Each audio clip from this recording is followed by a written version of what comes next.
Now let's get some rapid-fire response from our panel on these stories tonight. Republicans, well, they changed their tune on counterterrorism, didn't they? Counterterrorism efforts at our nation's airports. They won't stop complaining about those screenings and personal privacy violations. President Obama has scored a major victory with General Motors. Hear, hear. The American Auto Company made a triumphant return to the stock market today, and taxpayers are on track to recoup their full loan and investment. And Senate Republicans are not doing it for the Gipper. They're turning against Reagan's nuclear reduction plan, all in the name of making President Obama fail. This afternoon, Senator Jon Kyl said that there's no chance of a vote in the lame duck session. Joining us tonight, Jack Rice, former CIA officer, and Ron Christie, Republican strategist. Gentlemen, always a pleasure. Good to have you with us. All right. Good evening. Let's go to the airport picture that has everybody's attention that was on the Huffington Post today.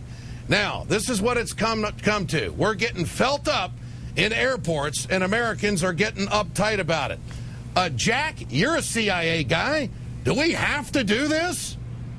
Yeah, the real problem is we haven't seen just how good these machines are. In fact, the Italians had so many problems, they actually turned them off. The Brits at the same time saw limitations in them, and they had problems with them too. And so you start looking at just how far you take the Fourth Amendment, the search and seizure concept, and then you have a questionable system that's incredibly expensive. But, you know, here's the final line with it, which is fascinating. What I saw from the GOP under President Bush is whatever it is that President Bush wanted, we should do it. But all of a sudden now, it's an outrage when it's under a Democratic president. I find that kind of interesting and frankly intellectually dishonest. Well, you know, I'm not going to get into the Bush and Obama thing. I'm looking more at it from the Fourth Amendment perspective, as Jack just said. I'm very concerned about the invasive nature of these machines. I want to make sure that TSA and the Homeland Security Department, that they have these expensive machines. They are there to do what they claim they're there to do. If they're not, Ed, it seems to me mighty invasive and really, really intrusive, and I don't like the aspect of what we've seen thus far for their initial rollout. Well, I have to tell you, I don't want this to happen to me. I don't want this to happen to my wife at the airport.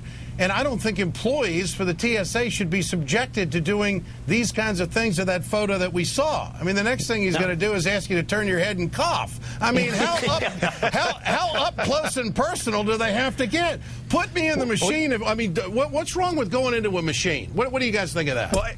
Well, Ed, I mean, if we think about this, it's only yesterday, I believe it was, that they finally said, well, if you're under 12, we won't do it to you. I got 4 little kids, and if I took my 4-year-old, I take the 6-year-old and the 8-year-old, am I going to put them through the machine? Really? No. Are we really going to do that?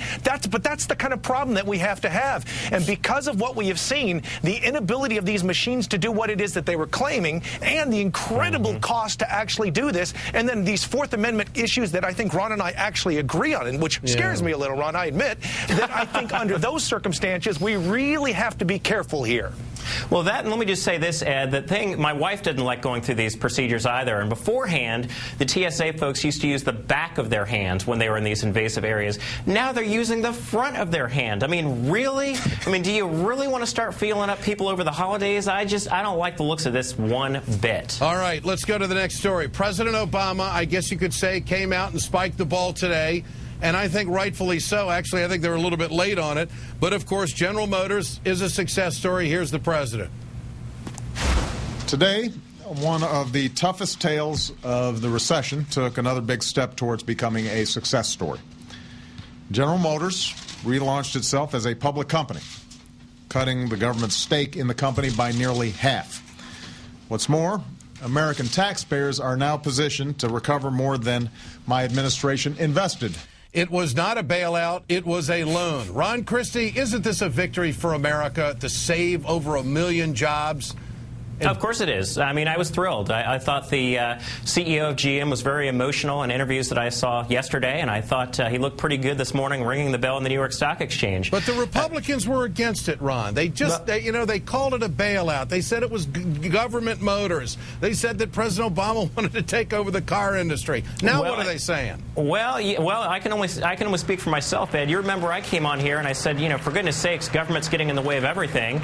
This is one of these cases where it looks like the government loan, government intervention worked, and it's a story that is a good one. I'm pleased with this. I mean, you don't always have to look at things from a partisan perspective. Good for GM. What do you think, Jack? I mean, government has a place in helping business.